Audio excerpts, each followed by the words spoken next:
하나님 말씀 로마서 9장 14절로 18절까지 말씀입니다. 로마서 9장 14절로 18절까지 우리 함께 같이 한 목소리 읽겠습니다.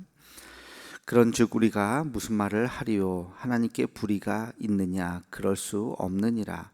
모세에게 이르시되 내가 긍휼히 여길 자를 긍휼히 여기고 불쌍히 여길 자를 불쌍히 여기리라 하셨으니, 그런즉 원하는 자로 말미암음도 아니요 다른 박질하는 자로 말미암음도 아니요 오직 긍휼히 여기시는 하나님으로 말미암음이니라.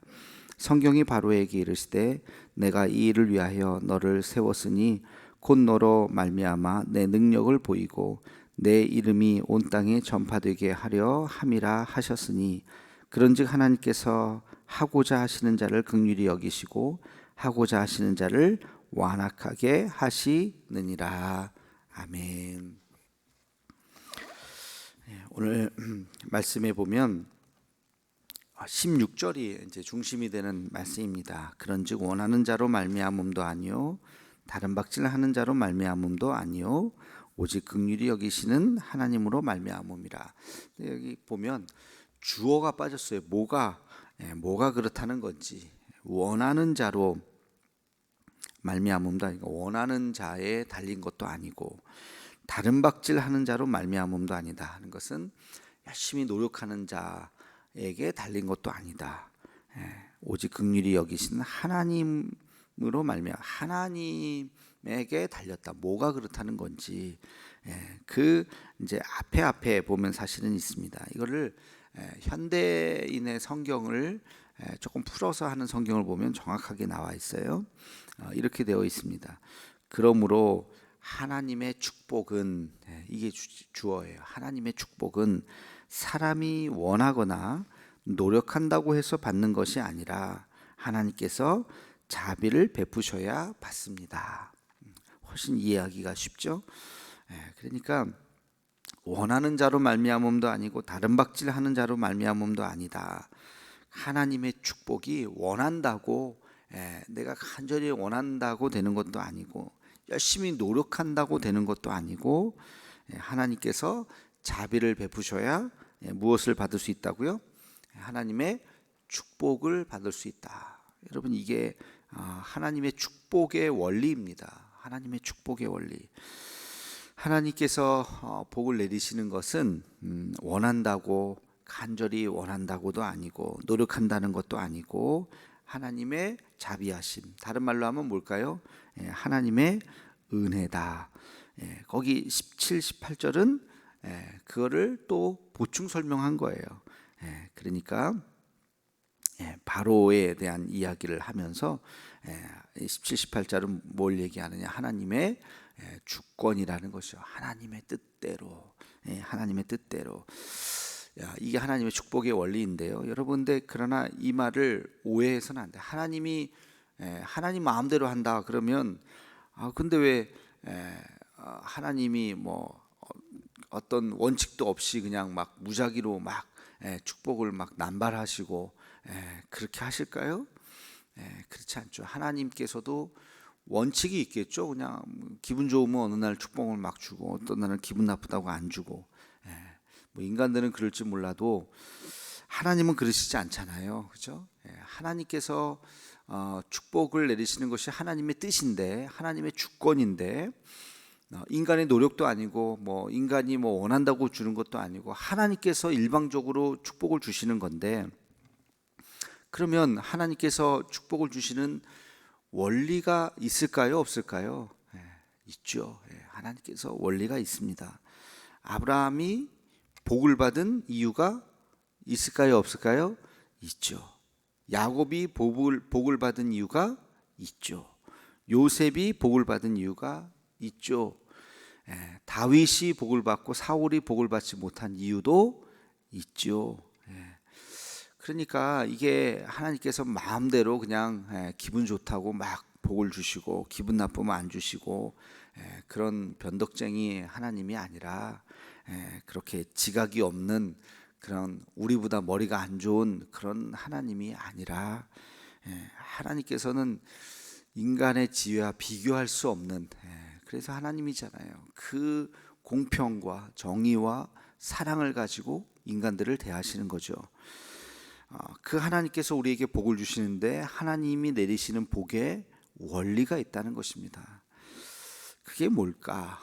우리가 뭐 다 모든 것을 다 알 수는 없겠지만, 지금 구약에 나오는 몇 사람의 인물들을 그래서 우리가 묵상을 해볼 필요가 있는 거예요. 왜 아브라함이 복을 받았고, 왜 야곱이, 왜 요셉이, 왜 다윗이 복을 받았는지를 우리가 한번 그들의 일생을 알잖아요. 성경에 나와 있잖아요. 그러니까 이거를 가만히 묵상을 해보면, 이래서 하나님께서 이들에게 복을 주셨구나 하는 것을 알 수가 있겠지요. 그러면 아브라함에게 복을 주신 이유가 뭘까?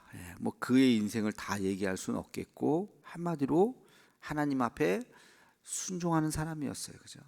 지난주 말씀처럼 하나님의 말씀 앞에 순종하는, 납득이 되지 않아도, 이해가 되지 않아도 하나님의 말씀이니까 그 어려운 길을 나서면서 주님의 말씀을 따라간 사람, 말씀을 붙잡고 그 말씀의 길로 따라갔더니 결국에는 중간에 어려움도 있었죠.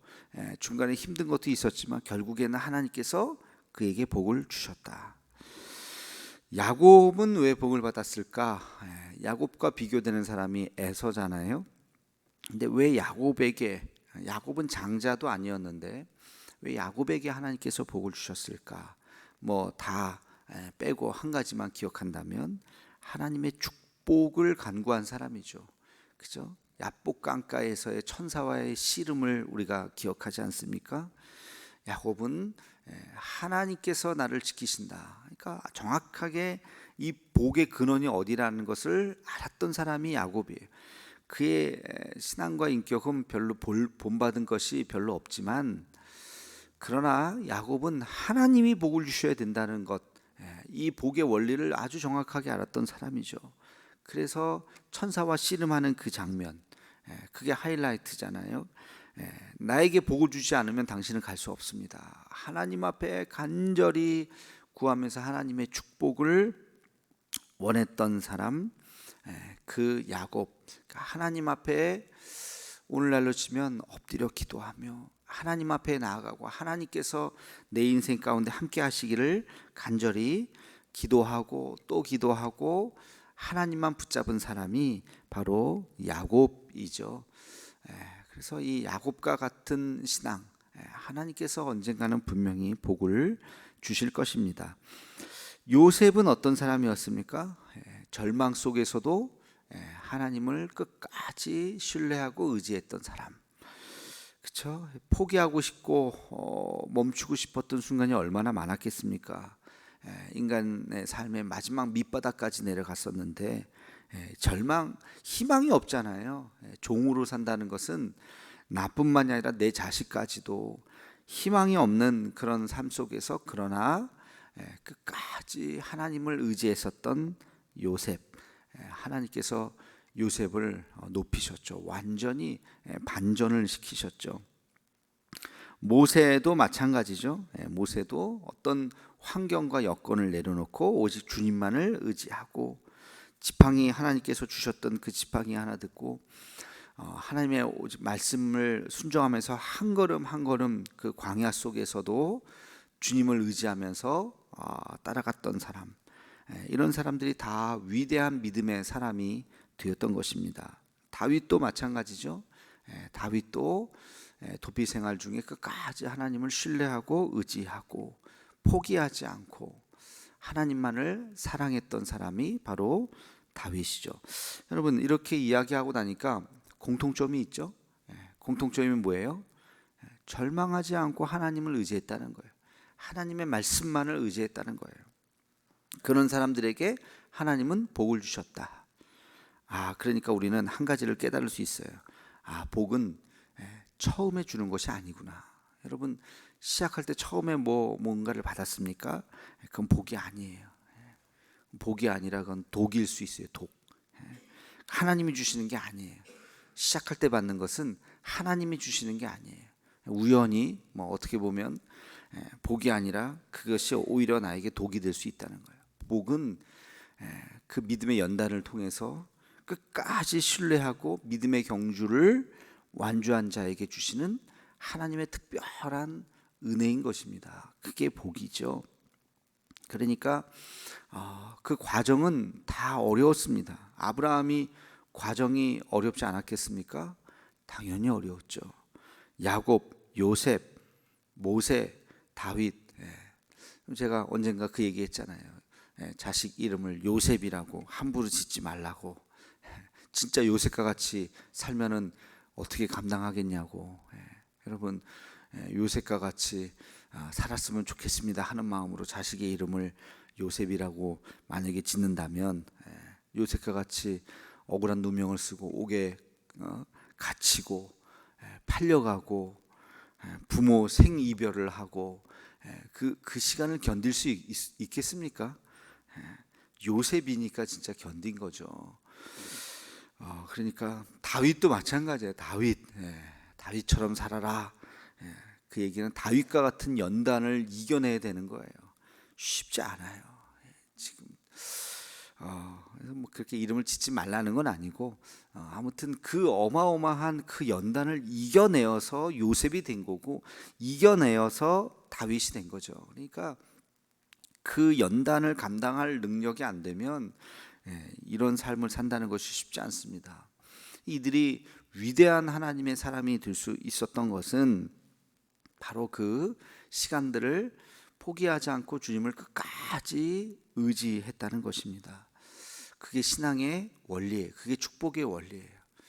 저도 뭐 이렇게 짧은 시간 이렇게 목회를 이렇게 하면서 우리 성도들을 옆에서 보잖아요. 제가 뭐 대신 살아드릴 수는 없고, 많은 분들을 이렇게 보고, 지금까지 이렇게 뭐 전에 있었던 교회에서도 마찬가지지만 이렇게 보면 하나님 앞에 복을 받은 분, 저분 정말 하나님 앞에 참 복을 받았다, 이렇게 느껴지는 분들이 있어요.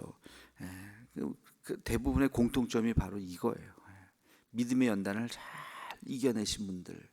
그러면 정말 하나님께서 특별한 은혜를 이렇게 주셔서 그 자자손손 내려가면서 자녀들이 참 하나님의 은혜를 경험하는 것을 이렇게 보게 됩니다.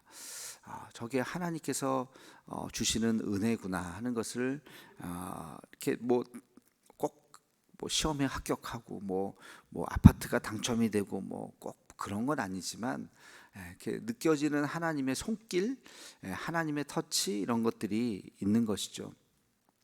그럼 반대도 있겠죠. 복을 받지 못하는 사람들은 어떤 사람들일까요? 반대는 하나님을 의지하는 것이 아니라 누굴 의지할까요? 자기를 의지하고 세상을 의지하는 것, 세상의 권력과 힘을 의지하고, 또 자기가 잘난 것을 의지하는 사람들, 나의 지혜, 나의 능력, 나의 권세, 이런 것들을 의지하는 사람들은 마지막이 좋지 않습니다. 하나님께서 주시는 복이 아니에요. 처음에는 그것이 잘 되는 것처럼 보이지만 결국에는 그렇지 않습니다. 그러니까 하나님께서 축복의 문을 열어 주셔야 우리는 복을 얻을 수 있는 것이고, 하나님께서 닫으시면 인간이 열 자가 없다는 것을 여러분 꼭 기억하셔야 합니다.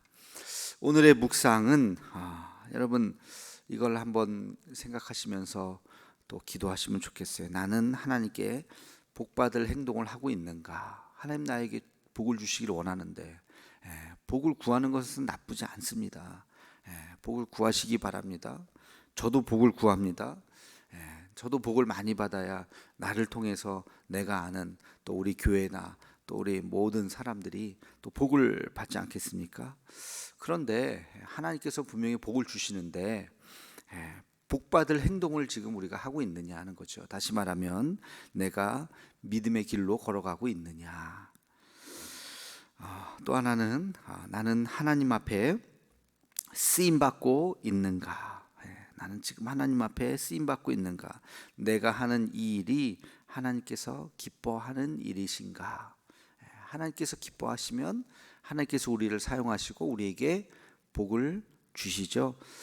그러니까 내가 지금 하고 있는 이런 일들이 하나님 앞에 귀하게 쓰임 받고 있는가? 여러분 이 두 가지를 한번 기억하시면서 기도하는 또 오늘이 되었으면 좋겠습니다. 우리 함께 같이 기도하겠습니다. 거룩하신 주님, 로마서 말씀을 통해서 하나님께서 복의 근원임을 다시 한번 깨닫습니다. 사람의 노력으로도 되는 것이 아니라 또 사람이 원한다고 되는 것도 아니고 하나님께서 복을 주셔야만 우리가 복을 받을 수 있는 줄로 압니다.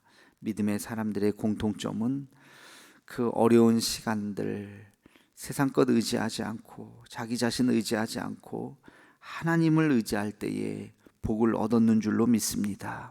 하나님, 우리도 세상을 의지하고 싶은 마음도 있겠고 내 자신을 의지하고 싶은 마음도 있겠지만 그 모든 것 헛된 것이라 생각하고 내려놓고 오직 주님만을 의지할 수 있는 우리가 되게 하여 주시옵소서.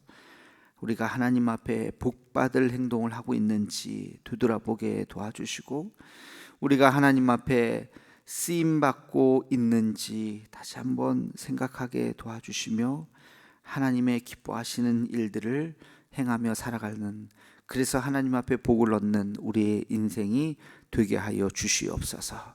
하나님, 우리뿐만이 아니라 우리 자녀들이 복을 얻게 하여 주시고 우리 자녀들의 그 자녀들이 자자손손대대로 예수님 안에서 아름다운 믿음의 열매들을 맺혀가며 나아갈 수 있도록 하나님 함께하여 주시옵소서. 예수님의 이름으로 기도하옵나이다. 아멘.